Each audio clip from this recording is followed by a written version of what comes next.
오늘 마가복음 14장 3절부터 9절까지 말씀으로 옥합을 깨트려 이런 제목으로 말씀의 은혜를 나누고자 합니다. 예수님의 공생의 사역을 감당하실 때 많은 사람들이 예수님을 집으로 초청해서 식사를 대접을 했습니다. 오늘 읽은 이 마가복음 14장 3절부터 9절도 보면 베다니 나병 환자 시몬의 집에 초청을 받으셨습니다. 그리고 그곳에서 식사를 하실 때 있었던 일입니다. 한 여자가 나오더니 매우 값진 향유를 예수님의 머리에 부었습니다. 여러분, 우리가 성경을 읽을 때 항상 그 말씀의 전후를 잘 보셔야 됩니다. 그렇지 않으면 그 말씀만 콕 집어서 보면은 그 말씀에 대해서 오해하기 쉽습니다. 오늘 이 한 여자가 나와서 매우 값진 향유를 예수님의 머리에 부은 것도 예수님의 말씀을 추적해서 이렇게 가다 보면은 이게 무슨 의미이구나라는 것을 우리가 알 수가 있습니다. 사실 이 일이 일어난 시점은 대제사장들과 서기관들이 교묘히 예수님을 잡아 죽일 방법을 찾고 제자인 가룟 유다까지 합류한 상태입니다. 은전 30에 예수님을 팔아먹었죠. 그러니까 이 대제사장들과 서기관들은 이제 합법적으로 이 예수님을 죽일 수 있는 기회를 얻게 된 것입니다. 그러니까 예수님은 이때 무엇을 깨달으셨냐면은 이제 내가 죽을 때가 됐구나, 갈보리 십자가에서 죽을 때가 됐구나, 이걸 생각하고 계신 상황이었던 거예요. 자, 그런데 어떤 여인이 예수님의 머리에 값비싼 향유를 부었다. 나중에 예수님이 이게 무슨 의미인가를 설명하시지만은 여러분, 이 머리에 향유를 분 것은 예수님의 뭘 준비하는 거라고 했어요? 장례를 준비하는 거라 했어요. 그러니까 이 여인은 어떤 성령의 감동을 받았는지 모르지만은 그토록 소중한 300데나리온이 넘는 엄청난 금액의 향유를 깨트려서 예수님의 머리에 부었는데 그것이 곧 예수님의 장례를 준비하는 것이었다는 거죠. 세상은 이렇듯 악취로 가득했지만 여인은 홀로 복음의 향기를 바라고 있었던 거예요. 오늘도 우리가 여러분 아주 냄새나는 하수구에 이렇게 보면 어떨 땐 예쁜 꽃이 피어 있는 경우가 있습니다. 꽃이 썩어 냄새나는 하수구에 꽃이 피어 있다. 사람이 그렇게 할 수 있겠습니까? 저는 그런 모습을 볼 때마다 하나님의 일하심을 보게 됩니다. 여러분, 오늘 우리도 마찬가지예요. 오늘도 이 세상이 썩었다, 이 세상이 문제가 많다, 너가 문제다 이렇게 얘기하지만은 사실은 가장 큰 문제는 누구한테 있다? 나에게 있다. 이거야. 내 탓입니다. 내 탓입니다. 세상은 악취로 가득했지만 이 여인은 홀로 복음의 향기를 바라고 있었다. 저는 우리 사랑하는 성도 여러분들이 이 썩어진 세상에서 복음의 향기를 바라는 우리 성도들 되기를 주님의 이름으로 축원합니다. 질문 볼까요? 예수님이 옥합을 깨트린 여인을 칭찬하신 이유는 무엇입니까? 첫째, 같이 읽습니다. 예수님께 좋은 일이었기 때문입니다. 아멘. 여인의 행동을 보고 어떤 사람들은 화를 내면서 향유를 300데나리온 이상에 팔아 가난한 자들에게 주는 게 낫겠다며 책망을 하죠. 바로 이 여인을 책망했던 대표적인 사람이 가룟 유다였습니다. 그러니까 여러분, 우리가 하나님의 일을 함에 있어서도 이 영의 눈이 열리지 않으면 항상 육의 눈으로 바라보게 되고, 육의 눈으로 바라보면 육의 말을 하게 되는 거예요. 저도 30년 목회를 하면서 이래 성도들을 보면은 영의 말을 하는 사람이 있는가 하면 육의 말을 하는 사람이 있어요. 항상 입술로 불평과 원망을 습관적으로 하는 사람이 있어요. 근데 어떤 사람은 어떤 어려운 상황에 되어질 것 같지 않는 상황에서도 믿음의 말을 하는 사람이 있어요. 자, 질문합니다. 여러분, 부정적인 말을 하는 사람을 통해 하나님이 역사하시겠어요? 믿음의 말을 하는 사람을 통해서 하나님이 역사하겠어요? 물어보는 게 웃기죠. 근데 웃긴데 실제로는 이게 습관이 된 사람들이에요. 우리 교인들 가운데도 제가 이곳에 와서 5년 동안 목회를 하면서 그걸 못 벗어버리는 성도들이 있어요. 오늘 이 밤에 생각과 말과 마음이 바뀌게 되길 주님의 이름으로 축원합니다. 낱말은 새가 듣고 반말은, 그러나 더 잘 듣는 분이 계시죠. 하나님이시란 말이에요. 그러니까 여러분들이 복 받으려면, 하나님의 축복을 받으려면은 누구하고 만나서 얘기하더라도 믿음의 말, 축복의 말, 은혜의 말을 하시란 말이에요. 따라서 나는 된다, 우리 가정은 축복받았다, 우리 교회는 부흥한다, 우리나라는 좋은 나라다. 아멘. 예수님의 장례를 준비하는 이 여인을 칭찬해 주기는 고사하고 오히려 책망하면서 자기가 언제 가난한 사람을 생각했다고 그거 팔아서 300데나리온으로 도와줄 수 있었겠다고 책망을 했다는 거죠. 그러나 예수님은 이 여인을 괴롭게 하지 말라고 하시면서 그가 예수님께 좋은 일을 했다고 말씀하십니다. 우리 성도들 가운데 이 고쳐야 될 부분이 또 하나 있어요. 어떤 게 있냐면은 자기가 신앙생활 좀 오래 했다고 이게 이제 막 신앙생활하는 성도가 이제 헌금을 한단 말이에요. 헌금을. 그러면 어떤 분이 있냐면 어우 그렇게 많이 하면 안 돼, 그다 시험 들어. 참, 자기가 믿음이 없어서 못하면 못하는 거지. 아니 왜 성도가 헌금하는 걸 가지고 콩나라 판나라 하냐고. 복 못 받으려면 본인이 못 받아야지. 그럴 거야 안 그럴 거야? 그러지 마세요. 항상 여러분들이 서두에도 말씀드린 것처럼, 여러분 저는 그 이영표 선수를 정말 좋아합니다. 그분이 크리스찬이에요. 한번 유튜브에 이영표 선수의 그 간증을 한번 들어보세요. 아, 똑똑합니다. 그런데 그 이영표 선수가 사실 축구 선수로 성공할 수 있는 그런 재능이 없어요, 사실은. 그런데 그 스스로 열심히 줄넘기를 하고 나름대로 열심히 이렇게 해서 하나님이 그 악기를 축복해 주신 거예요. 오늘 우리 삶도 마찬가지입니다. 제가 여러분들에게 늘 말씀드린 게 뭐예요? 항상 믿음의 말을 하란 말이야. 아멘. 나는 됩니다, 할 수 있습니다, 해보겠습니다. 그래서 주의 종이 어떤 얘기를 하면 그걸 부정적으로 받아들이지 말고 아멘하고 순종하란 말이야. 아멘하고. 우리 전도사님들이 얘기도 마찬가지요. 전도사님 말이라고 저기 하지 말고 주의 종들이 어떤 말을 하면은 하나님의 말씀으로 들으란 말이에요. 아멘이십니까? 그러니까 복 받는 사람은 복 받을 짓을 하고 망할 사람은 망할 짓을 하는 거예요. 오늘 우리가 신앙생활 하면서도 항상 하나님의 말씀이 우리 삶의 기준이 돼야 되는 거예요. 아멘이십니까? 이훈재 그 골키퍼가 왜 떴어요? 김병지가 히딩크 앞에서 깝죽거리다 그래 된 거 아니에요. 골키퍼가 골대를 지키고 있어야지 왜 뛰어나와가지고 공 걷어차다가 히딩크하고 찍혀가지고 말이죠 못 떴잖아요. 사실은 그때 김병지가 더 뜨던 골키퍼였거든요. 그러니까 하나님 앞에서도 마찬가지예요. 겸손으로 무릎을 꿇으면 하나님이 때가 되면 높여주시는 거예요. 아멘이십니까? 여러분 당시 노동자의 하루 품삯이요 한 데나리온이었다고 해요. 그러면 300데나리온은 1년치 급여에 해당합니다. 오늘 우리가 예를 들어 하루 10만 원이라고 칩시다. 하루에 10만 원. 그러면 얼마요? 한 달이면 300만 원이잖아요. 10만 원만 잡아도. 그러면 1년치는 얼마냔 말이에요. 그러니까 여러분 이게 적은 금액이 아니었던 거예요. 여러분 그러므로 이 사실은 이 여인의 헌신이 얼마나 대단한 것이었는가를 알 수 있는 거예요.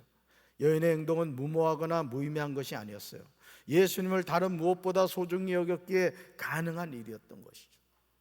그러니까 여러분 오늘 우리가 주 예수보다도 귀한 것은 없네, 우리가 그 찬송가를 많이 부릅니다마는 사실은 우리가 이 세상을 살아가면서 예수님보다 더 소중하게 여기는 게 너무너무 많단 말이에요.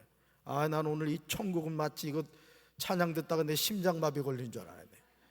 갑자기 그냥 잘생긴 두 청년이 앞으로 뛰어나가가지고 그 키 큰 청년이 제 딸입니다.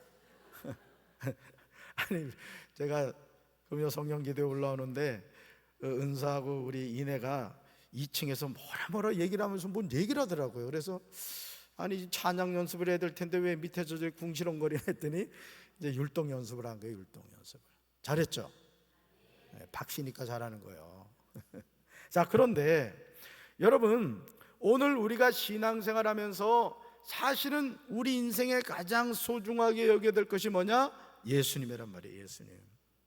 근데 입으로는 그렇게 얘기를 하는데 결정적인 순간에 항상 예수님이 후순위로 밀리는 경우가 많아요.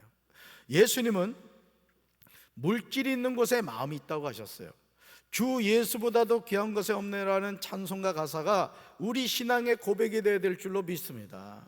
그래서 여러분들이 정말 직장 생활을 하는 것도, 또 예를 들어 우리 학생들이 열심히 공부해서 좋은 대학을 가고 또 이제 좋은 직장에 들어가고 또 한국 사회를 이끌어가는 어떤 지도자가 되었을 때 그 목적이 나의 성공이 아니라 나를 이제까지 이끌어 주신 하나님의 영광을 나타내는 우리 젊은이들이 되기를 주님의 이름으로 축원합니다.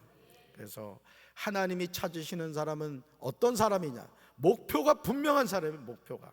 그 목표가 뭐가 되느냐? 하나님이 돼야 된단 말이에요. 하나님이. 아멘이십니까?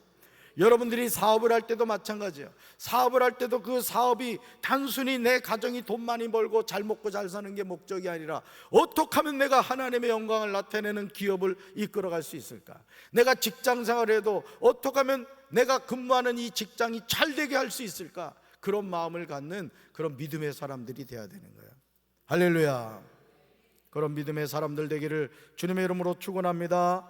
둘째 볼까요? 둘째, 예수님이 옥합을 깨트린 여인을 칭찬하시는 이유는 무엇입니까? 둘째가 찍습니다. 예수님의 장례를 준비하는 일이었기 때문입니다. 아멘.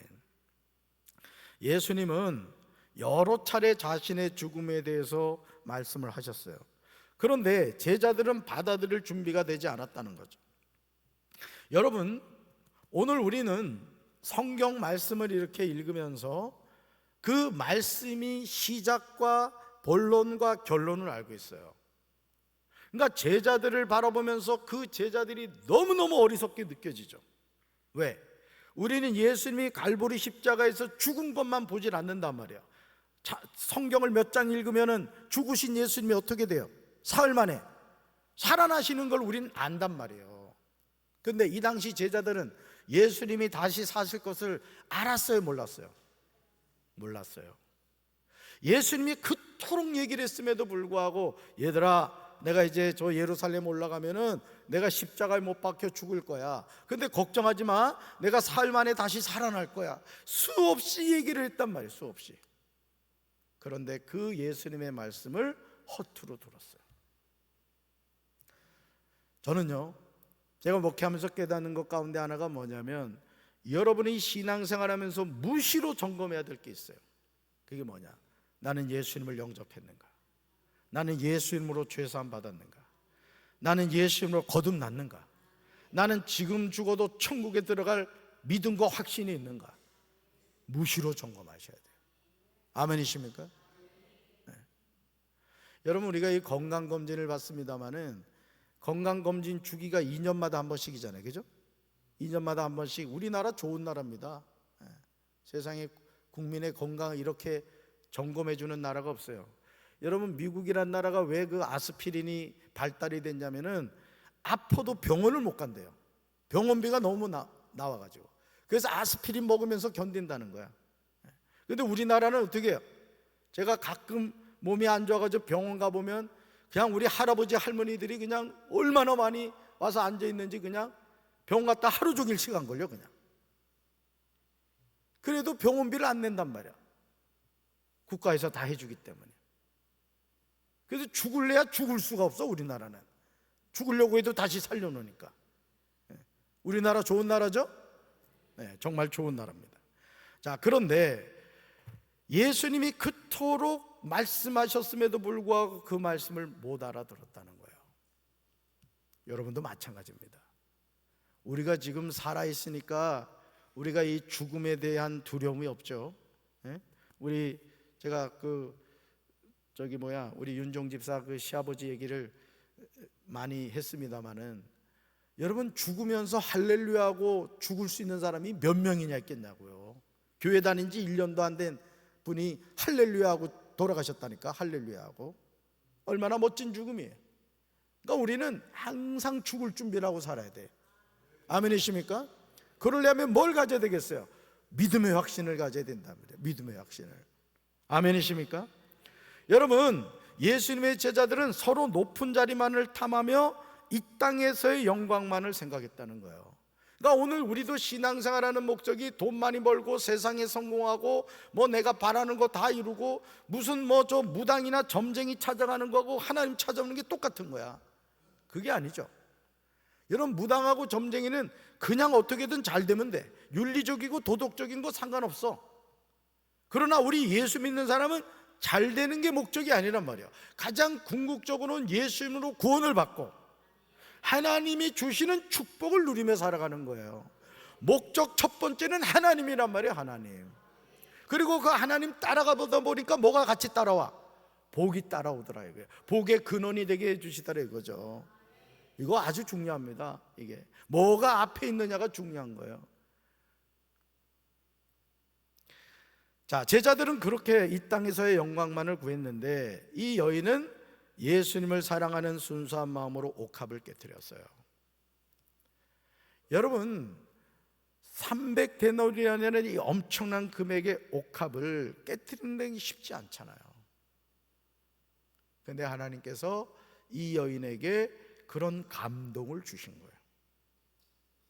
목회를 하다 보면 우리 성도들 가운데 이 옥합을 깨뜨리는 분들이 있습니다. 제가 깜짝 놀랄 정도로 옥합을 깨뜨려요. 여러분들 가운데도 우리 교회 지금 121년의 이 선교의 역사 가운데 옥합을 깨뜨리셨던 분들이 있을 겁니다. 이 성전을 건축할 때도 정말 옥합을 깨뜨린 분들이 계실 거예요. 제가 부임해서 이 교회를 리모델링해 갈 때도 옥합을 깨뜨린 분들이 있다는 거예요. 하나님이 잊으실까요? 잊지 않으시죠. 그러니까 저는 저와 여러분이 하나님을 향하여 이 옥합을 깨뜨릴 수 있는 이 여인이 되시기를 주님의 이름으로 축원합니다. 어떤 계산이 아니었단 말이에요. 내가 이 옥합 깨뜨리면 이 예수님이 나한테 뭐 어떻게 해주실 것이다, 계산이 아니라 순수한 마음으로 옥합을 깨뜨렸는데 그것이 예수님의 뭘 준비하는 것이 됐다? 장례를 준비하는 게 됐다는 거예요. 여러분, 예수님 장례 준비할 수 있는 사람이 누가 있겠어요? 근데 이 여인이 그런 엄청난 일을 한 거예요. 예수님은 힘을 다한 여인의 행위가 예수님 자신의 장례를 미리 준비한 것이라고 말씀하셨어요. 가난한 사람들은 언제든지 도울 수 있지만 자신은 그렇지 않다고 다시 한번 죽음에 대해서 일러주셨습니다. 여러분, 헌신의 기회는 언제나 있는 게 아니에요. 우리의 헌신이 최고의 헌신이 되기 위해서는 언제나 마지막 순간처럼 최선을 다해야 됩니다. 초심을 잃으면 안 돼요. 초심을.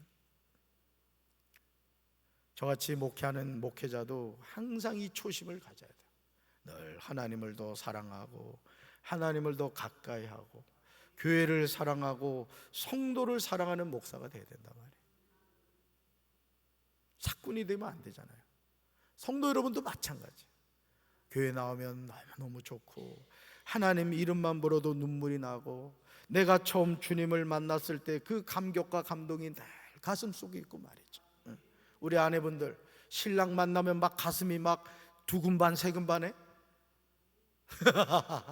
할렐루야. 아멘한 자에게 복이 있을지어다. 지금 뭔 얘기인지 모르고 아멘한 것 같아, 내가 볼 때는. 여러분, 오늘 우리가 주님을 향해서 그 마음을 가져야 된다 이게. 할렐루야. 그래서 하나님이 헌신의 기회를 주실 때 언제나 그 사명을 감당하게 되기를 주님의 이름으로 축원합니다.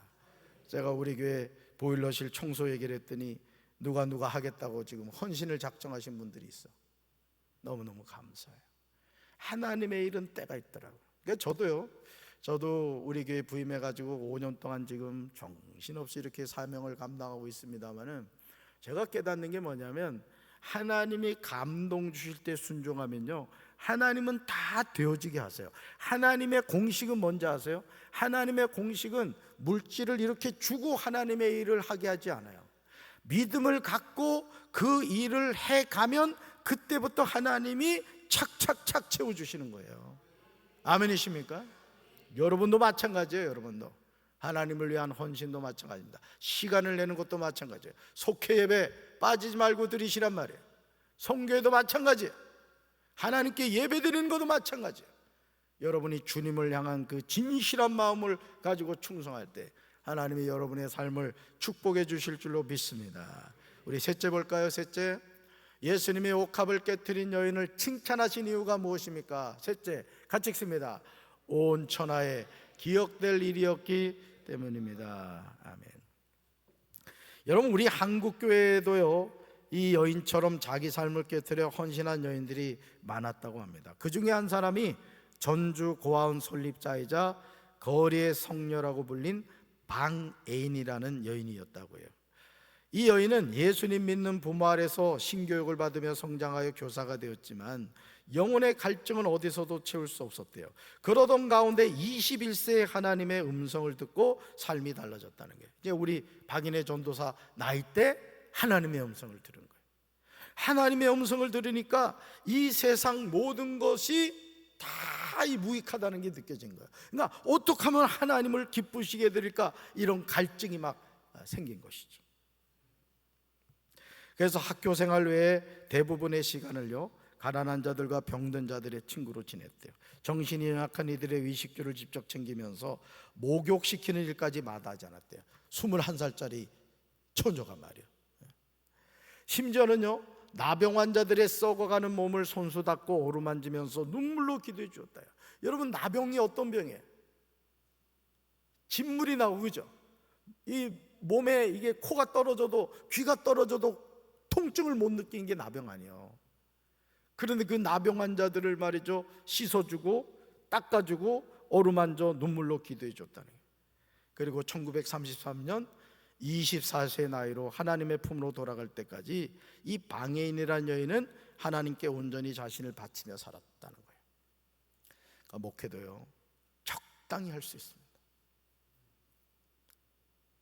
여러분들이 우리 목사님은 그냥 무슨 청소에 원한이 졌나, 맨날 청소 원한 지지 않았어요.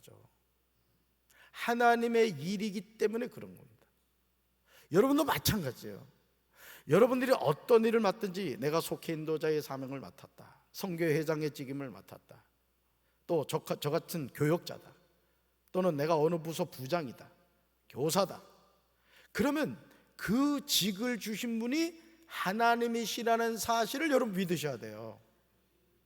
박재진 목사가 여러분에게 준 일이 아니란 말이에요. 그래서 제가 매주마다 속해 인도자 보고서를 쭉 읽어봅니다.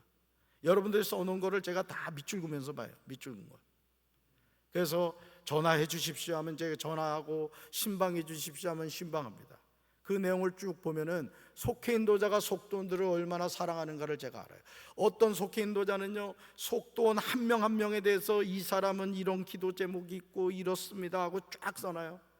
그럼 지금 이 권사님이 지금 이런 상황이구나, 집사님이 이런 상황이구나, 기도를 하게 되죠. 여러분, 하나님은 작은 일에 충성하는 자에게 큰 일을 맡기는 겁니다. 아멘이십니까? 그러니까 속해 빠지지 말라고. 그리고 속해 인도자의 영적 권위를 존중하셔야 돼. 시건방 떨면 안 된다고. 항상 하나님의 일이라는 것은요, 마귀가 틈을 탑니다. 마귀가 내 생각을 가지고 자꾸 방해하려고 그러고 그 엇박자 나게 한단 말이에요. 왜 그래? 왜? 하나님이 함께 붙여주시면 속해고, 함께 붙여준 선교회면은 같이 합력해서 선을 이루어야지. 아멘.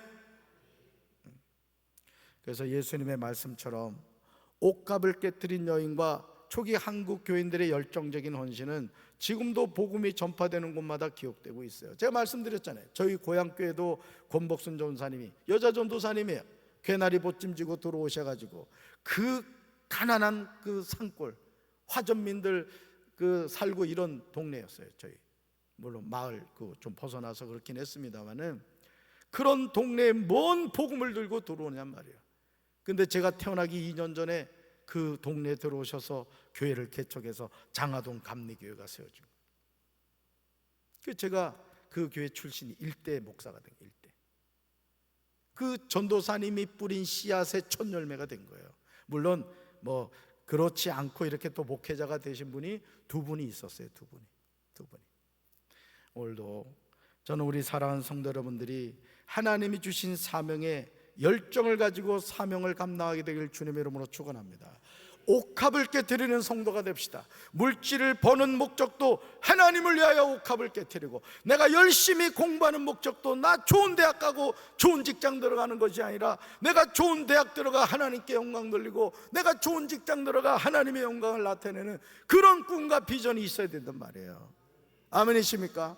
저와 여러분의 남은 생에도 마찬가지예요.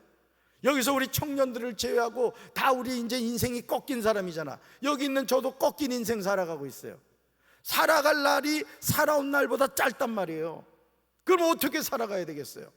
남은 생에, 내 남은 생에 어떻게 하면 더 주님을 위해서 열심히 살아갈까? 그런 마음의 결단을 해야 되지 않겠습니까? 저는 우리 사랑하는 성도 여러분들이 남은 인생을 옥합을 깨트리는 성도들이 됩시다. 하나님께 영광 돌리는 성도들이 됩시다. 그래서 우리 교회가 하나님을 기쁘시게 되는 주님의 몸된 교회가 되기를 주님의 이름으로 축원합니다. 우리 가슴에 손 얹겠습니다. 사랑의 주님, 8월 1일입니다. 새로운 한 달을 하나님께서 허락해 주셨고, 오늘 우리가 금요 성령기도에 나와 하나님의 말씀을 나누었습니다. 예수님의 장례를 준비했던 한 여인이 300데나리온이 더 되는 옥합을 깨트려 예수님의 머리를 부었습니다. 예수님의 장례를 준비한 것입니다. 이 세상에 어느 누가 예수님의 장례를 준비할 기회가 있었겠습니까? 그러나 이 여인은 자신에게 가장 소중한 옥합을 깨트림으로 예수님의 장례를 준비했습니다. 예수님은 이 여인을 칭찬하셨고 영원히 이 여인의 이름이 기억될 것이라고 축복하셨습니다. 우리가 이 땅을 살아가면서 왜 열심히 돈을 법니까? 왜 우리가 성공하기 위해서 했습니까? 그 이유는 오직 하나, 하나님의 영광을 위한 삶인 줄로 믿습니다. 우리가 남은 생에 살아가면서 세상에 목적 두지 않게 도와주시고 영원한 하나님의 나라를 바라보며 믿음 안에서 승리하게 하옵소서. 예수님 이름으로 간절히 축복하며 기도합니다. 아멘.